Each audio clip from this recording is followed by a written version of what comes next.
Hay una relación directa entre el aumento de entropía y la irreversibilidad de un proceso. En este video vamos a ver por qué a la entropía la denominamos la punta de la flecha del tiempo.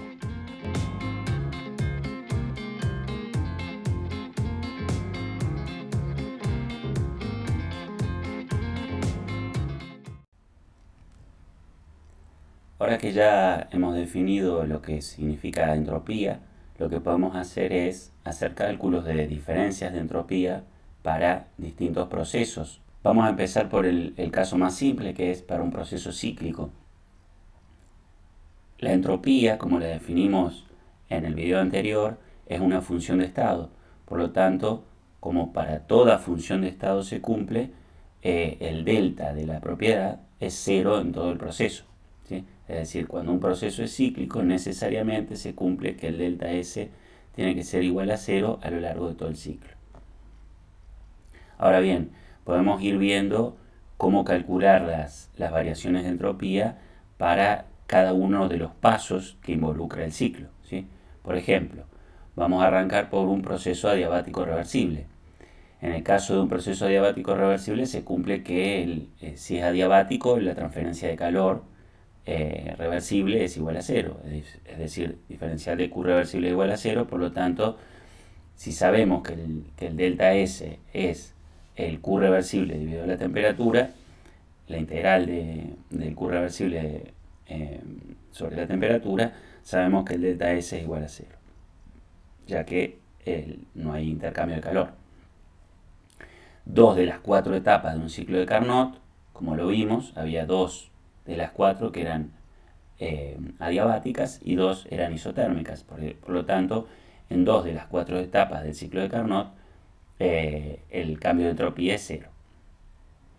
Ahora pensemos qué pasaría cuando hay un cambio de fase reversible a TIP constante, es decir, cuando yo tengo, por ejemplo, agua líquida y la convierto en vapor, o agua sólida y la convierto en líquido, ¿sí? Lo que tenemos en esa situación es, estamos cambiando de fase una masa de agua, es decir, la estamos pasando de una fase líquida a una fase vapor, o de una fase sólida a una fase líquida, manteniendo la temperatura del proceso y la presión del proceso constante. Por lo tanto, si la temperatura es constante, lo que podríamos hacer es sacar la temperatura fuera de la integral, ¿sí? Si esta es la definición del cambio de entropía, podemos sacar T, ya que es constante. Y nos queda la integral del diferencial de calor reversible, es decir, la integral de una función de camino, que nos da todo el calor que fue intercambiado en ese paso reversible. Por lo tanto, nos quedaría que el delta S es el calor reversible intercambiado dividido la temperatura que se mantuvo constante durante el cambio de fase. Este Q reversible es el calor latente de la transición. Y si esa presión constante, nosotros sabemos que el cambio de entalpía es igual al calor intercambiado a presión constante. Por lo tanto, podríamos decir que la variación de entropía en un cambio de fase a TIP constante es igual a delta H sobre la temperatura en la que se produce ese cambio de fase. Ahora pensemos un proceso ya no isotérmico isobárico, sino un proceso puramente isotérmico y reversible, ¿sí? Tenemos que T es constante, delta S es el diferencial de Q sobre T, reversible. T nuevamente es constante, lo podemos sacar fuera de la integral y nos queda que el delta S es igual al calor intercambiado en el proceso dividido la temperatura a la que se realizó ese cambio. Esta variación de entropía es la que podemos calcular para las otras dos ramas del ciclo de Carnot, es decir, para los otros dos pasos que eran, como dijimos, isotérmicos reversibles, además de los dos pasos adiabáticos. Por lo tanto, ahora sabiendo cómo se calcula el delta S de los procesos isotérmicos reversibles y el delta S de los procesos adiabáticos, podríamos calcular cuál es el delta S de todas las ramas del ciclo de un ciclo de Carnot. ¿Qué sucede cuando estamos pensando en un cambio de estado reversible de un gas ideal? Es decir, ahora lo que tenemos en el sistema es un gas ideal y lo que se produce es un cambio reversible. No necesariamente a presión ni a temperatura constante, sino simplemente cualquier paso de un estado termodinámico a otro estado termodinámico, cualquiera sean las condiciones del estado inicial y final, y cualquiera sea el camino que hayamos elegido, cómo calcular el cambio de estado reversible si lo que tenemos en el sistema es un gas ideal. Entonces lo que sabemos es que reordenando la primera ley para variaciones reversibles y para un sistema cerrado, sabemos que diferencial de U, es decir, el diferencial de la energía interna, es igual al diferencial de Q más el diferencial de W, siendo Q reversible y W reversible, es decir, el trabajo también reversible. Lo que hacemos es pasar W del otro lado, nos queda diferencial de U menos diferencial de W. Sabemos que diferencial de U para un gas ideal se calcula como CB diferencial de T. Y si solo tenemos trabajo de compresión-expansión, el trabajo reversible lo podemos reemplazar por P diferencial de B. Por lo tanto, nos quedaría igual a CB diferencial de T, y P la podemos reemplazar por su equivalente de gases ideales, que es nRT sobre B, ¿sí? Por lo tanto, nos queda CB por el diferencial de T más nRT sobre B por el diferencial de B. Por lo tanto, el diferencial de S nos queda, como les decía, CB diferencial de T sobre T más N por R diferencial de B sobre B.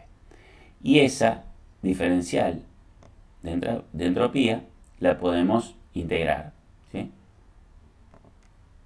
Al integrarla, lo que obtenemos es delta S es la integral de la suma, por lo tanto es la suma de las integrales, y me queda CB diferencial de T sobre T. CB tranquilamente puede ser una función de la temperatura más N por R de la integral de diferencial de B sobre B. Por lo tanto, lo que nos queda es, a esta integral la puedo resolver, ya que es el logaritmo entre el estado inicial y el final, y a esta no. ¿Por qué? Porque CB puede ser cualquier función de T que nosotros las tendríamos que determinar. Si CB fuera constante, nos quedaría diferencial de T sobre T, por lo tanto nos quedaría lo mismo que en este caso, el logaritmo de T2 sobre T1, pero solo en el caso en que CB fuera constante con la temperatura. Esto es la variación de entropía para un gas ideal cuando las variaciones que tenemos son de T y de B. Ahora bien, si lo que yo tengo son variaciones de T y de P, a esta expresión la puedo reemplazar por la expresión del gas ideal, PB es igual a N por R por T, y lo que nos quedaría es el logaritmo de presión 2 sobre presión 1, donde Cp nos aparece acá. Por lo tanto, lo que nos queda es que para un gas ideal, cuando yo tengo un cambio reversible y los datos que tengo son de presión, de variación de presión y de temperatura, podemos utilizar esta expresión que nos quedaría delta S sobre R es la integral de Cp sobre R, que podría ser una función de Tsp por diferencial de T sobre T, menos el logaritmo de P2 sobre P1. Ahora pensemos en otra cuestión importante, que es la relación entre la entropía, la reversibilidad y la irreversibilidad de un proceso. Es decir, imaginemos un proceso reversible. Lo que tenemos es que la variación de la entropía del universo es la variación de la entropía en el sistema más la variación de la entropía en el entorno, ¿sí? Expresado en diferenciales, nos quedaría que el diferencial de S del universo es igual al diferencial de S del sistema más el diferencial de S del entorno. Y el diferencial de S del universo se puede expresar como diferencial de Q reversible sobre T del sistema más menos diferencial de Q reversible. Pensemos que todo el calor que entrega el sistema va para el entorno, o todo el calor que entrega el entorno va para el sistema, ¿sí? Por lo tanto, esto se tiene que cumplir de manera exacta. Y nos queda que el delta S, el diferencial de S del universo es diferencial del calor reversible sobre temperatura del sistema más diferencial de Q reversible sobre temperatura del sistema nuevamente. ¿Por qué? Porque paso temperatura del entorno a temperatura del sistema, ya que lo que tengo es una variación infinitesimal reversible en el sistema. Por lo tanto, el delta S del universo, ¿a qué nos queda igual? Nos queda igual a 0. Es decir, que en un proceso reversible, quiere decir, en un proceso donde hay un pequeño cambio infinitesimal en las propiedades, de manera que siempre se puede volver atrás sin perder energía en el proceso, lo que sucede es que en un proceso reversible la entropía no aumenta ni disminuye para el universo. Es decir, que siempre que haya un proceso reversible, el delta S se va a cumplir, que es igual a 0. Ahora pensemos qué pasaría si el proceso que se da es irreversible. Y esto es muy relevante porque todos los procesos en la naturaleza son por definición irreversibles, ¿sí? Ningún proceso es perfectamente reversible, por eso es solo una idealización la idea de reversibilidad.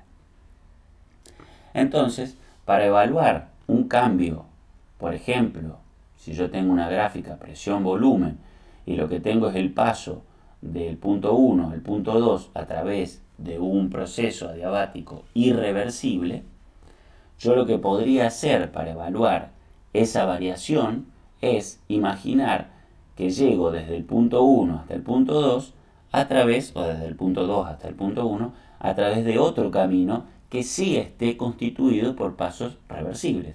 Recordemos que la variación de entropía en un ciclo tiene que ser igual a 0, por lo tanto, yo podría despejar lo que vale este paso, que es adiabático irreversible, a través de la suma de los otros tres pasos, que los otros tres pasos son necesariamente reversibles. Por lo tanto, para evaluar la variación de entropía entre el punto 1 y el punto 2, se pueden conectar ambos puntos por medio de un camino reversible. Ese camino reversible podría ser un camino adiabático reversible con aumento de temperatura, ¿sí? Es decir, una variación del volumen adiabático, que lo que produce es un cambio de temperatura y un cambio de la presión. Luego, una segunda etapa que sea isotérmica reversible entre el punto 3 y el punto 4, donde lo que tenemos es que reducimos el volumen y aumentamos la presión. Eso lo que hace normalmente en un sistema adiabático es aumentar la temperatura, pero aquí extraigo calor de manera tal que el sistema se mantenga a temperatura constante, ¿sí? Por lo tanto, hay calor que entrega el sistema a los alrededores.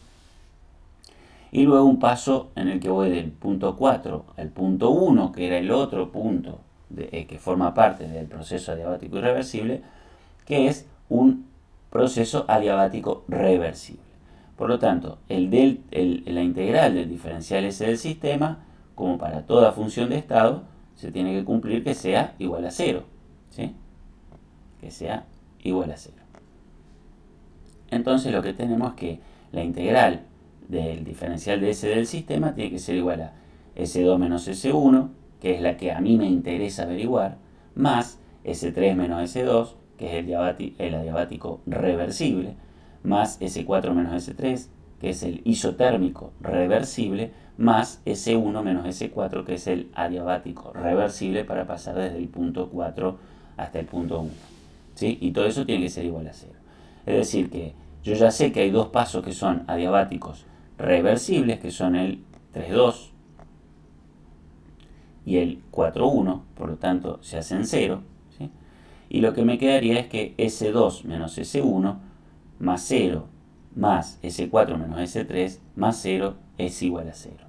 Por lo tanto, la variación de entropía entre el punto 2 y el punto 1 tiene que ser igual a la variación de un proceso isotérmico reversible entre el punto 4 y el punto 3.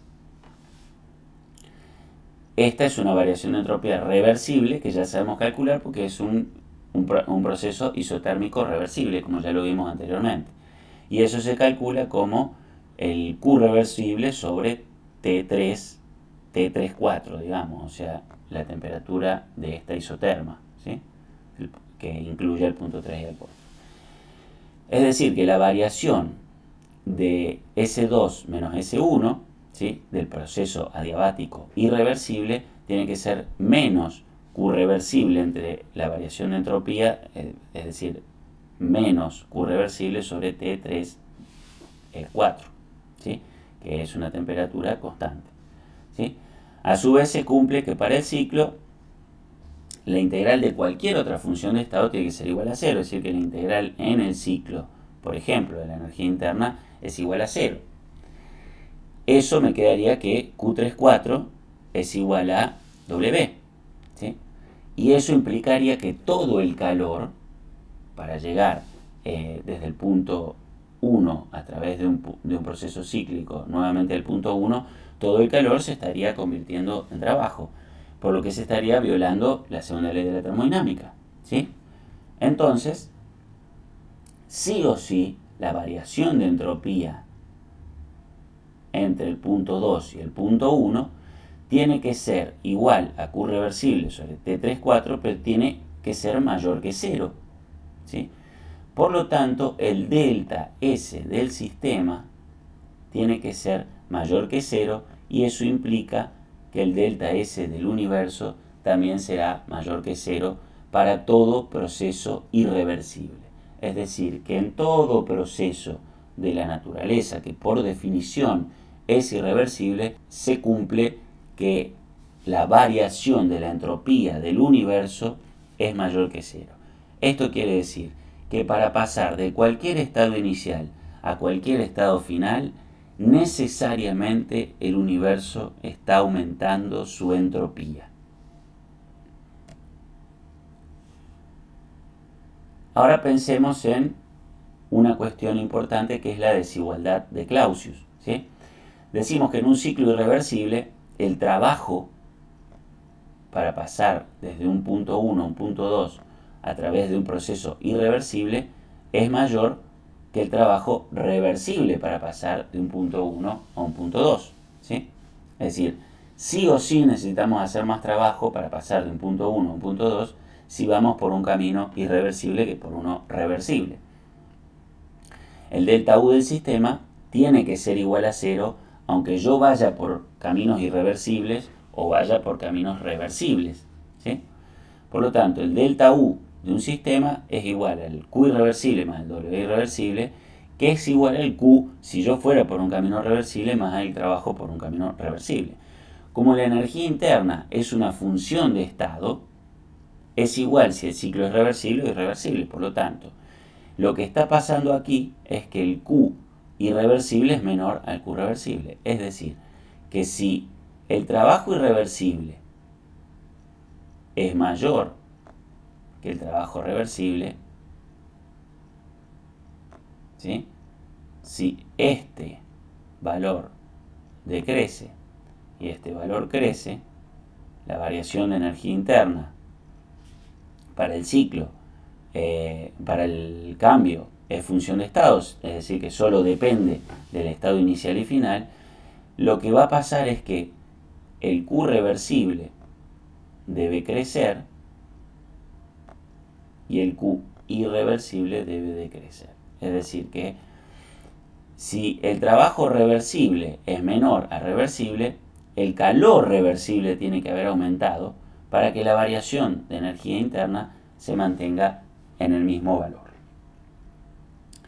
Esto quiere decir que si pensamos en la eficiencia, para una expansión isotérmica irreversible, requerimos menor calor que para una expansión isotérmica reversible. Es decir, que si yo defino la eficiencia como 1 sobre el calor reversible sobre el calor irreversible, el calor reversible entre el punto 3,4 y el calor irreversible entre el punto 1,2, esto es igual a 1 más Q es menor necesariamente a 1 más Q reversible sobre el Q reversible que correspondería al cambio entre el estado 1 y el estado 2.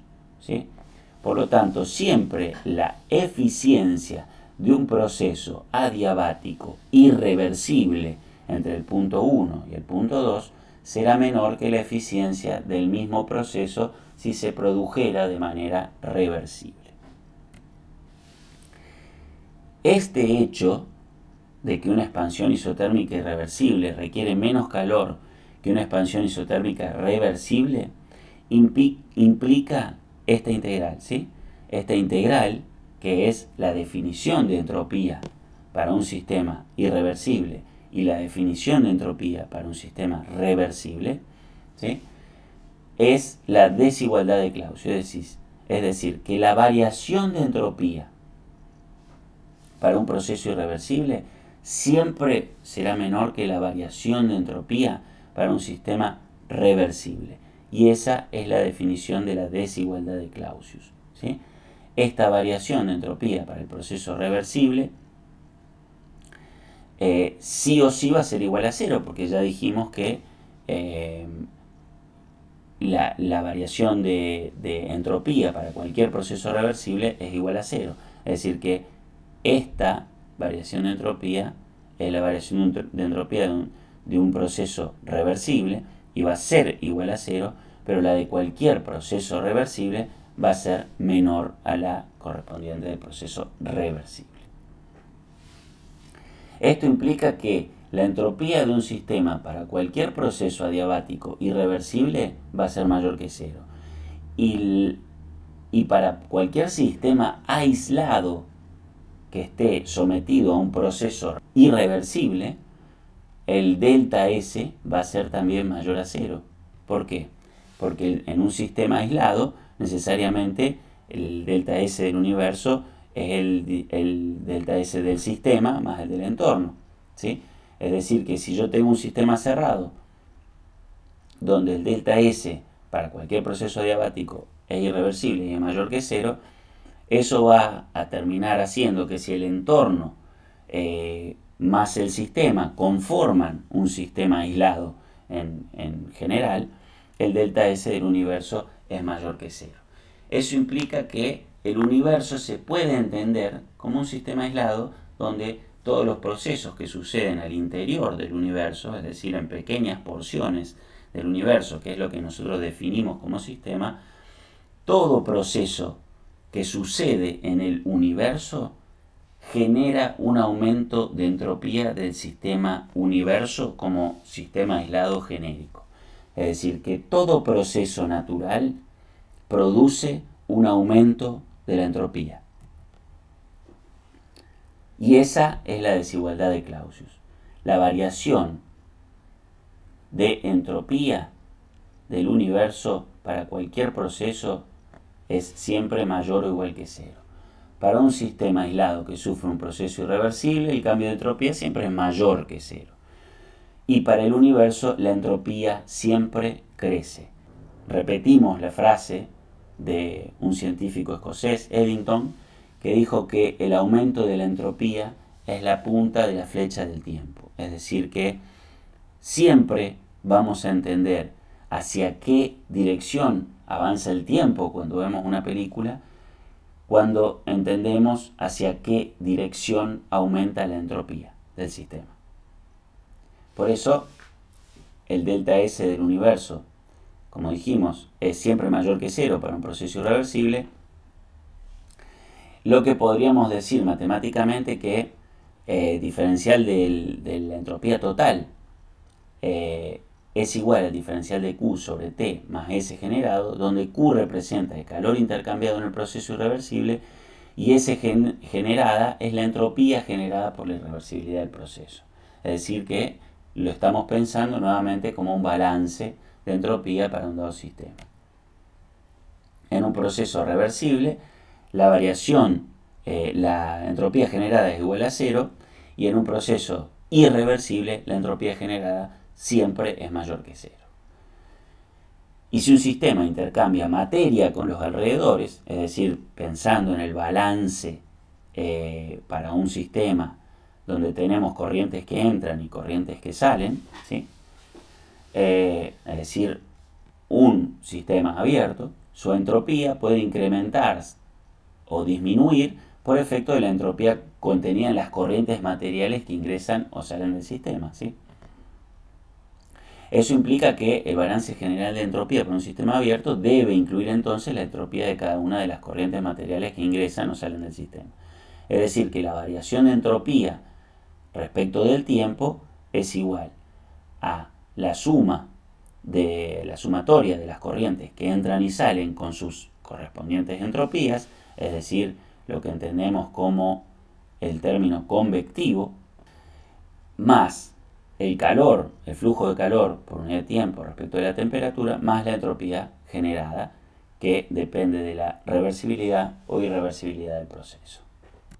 Por último, vamos a hacer un pequeño análisis en relación a las máquinas térmicas y la entropía, ¿sí? Pensemos en una máquina térmica, es decir, una máquina que extrae calor de una fuente térmica caliente, realiza un determinado trabajo a través de un proceso cíclico y entrega una determinada cantidad de calor a una fuente fría, ¿sí? La entropía de la fuente fría aumenta más de lo que se reduce la de la fuente caliente, por lo tanto el proceso es espontáneo. ¿Qué quiere decir? Que este calor que sale respecto a lo que decíamos en relación a la idea de un ruido en una habitación silenciosa y un ruido en un recinto, en un lugar bullicioso, ¿sí? Lo que sucede es que el calor dividido la temperatura, que es alta, produce una variación de entropía menor, ¿sí? En cambio, el calor que se entrega a la fuente térmica fría lo que hace es, como el denominador de la integral es un valor más bajo, el calor que se entrega hace un impacto mayor sobre la entropía del sistema. Por lo tanto, la entropía de la fuente fría aumenta más de lo que se reduce la de la fuente caliente, por lo tanto el proceso se da de manera espontánea, ¿sí? Ahora pensemos al revés, en la máquina frigorífica. En una máquina frigorífica invertimos el sentido de las flechas, ¿sí? Es decir, se extrae calor de una fuente fría, se la entrega al sistema junto con trabajo, realizando un proceso cíclico, y gracias a estos dos efectos retiramos calor de nuestro ciclo y se lo entregamos a una fuente caliente. En este caso, nuevamente, como el calor que retiramos de la fuente fría impacta más debido a que la temperatura en el denominador es una temperatura más baja, la entropía de la fuente caliente aumenta menos que lo que se reduce la entropía de la fuente fría. Por lo tanto, el proceso no es espontáneo y lo que requiere es el agregado de trabajo para poder producirse.